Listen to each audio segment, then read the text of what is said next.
62.5 మెగావాట్ల విద్యుత్ ఉత్పత్తి కేంద్రంలో సూపర్ పవర్ బాయిలర్ ట్యూబ్ నుంచి బూడిద లీకేజ్ కావడంతో ఆ ప్రాంతాన్ని దట్టమైన పొగ కమ్మేసింది. బూడిద లీకేజీని అరికట్టేందుకు జెన్కో అధికారులు ప్రయత్నాలు మొదలుపెట్టారు. ప్లాంట్ లీకేజీతో 3 రోజుల పాటు షట్ డౌన్ చేశారు. దీంతో విద్యుత్ ఉత్పత్తికి అంతరాయం ఏర్పడింది.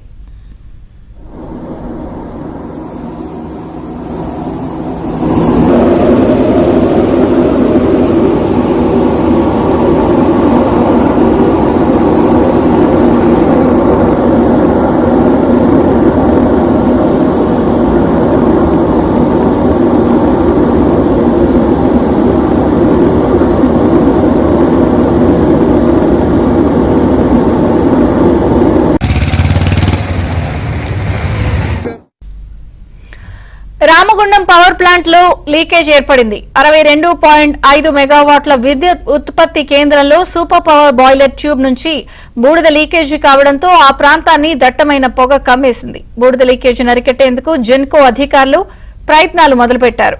ప్లాంట్ లీకేజ్ తో 3 రోజుల పాటు షట్ డౌన్ చేశారు. విద్యుత్ ఉత్పత్తికి దీంతో అంతరాయం ఏర్పడింది. మరిన్ని వివరాలు మా ప్రతినిధి శ్రీనివాస్ అడిగి తెలుసుకుందాం. శ్రీనివాస్, విజయ చంద్రిక, రామగుండంలోని ఈ 62 మెగావాట్ల విద్యుత్ ప్లాంట్ లో గతంలో కూడా ఒకసారి ఇలా బాయిలర్ ట్యూబ్ లీకేజీ కారణంగా విద్యుత్ కు అంతరాయం ఏర్పడింది.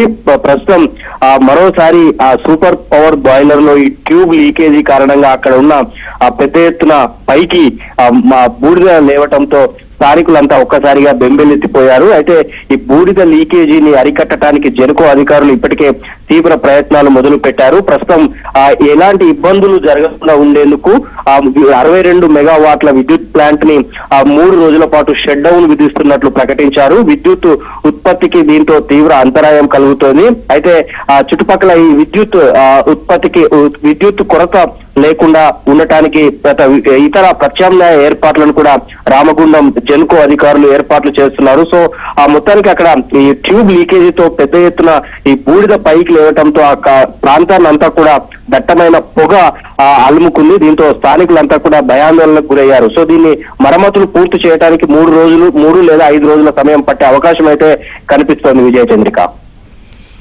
Thank you Srinivas.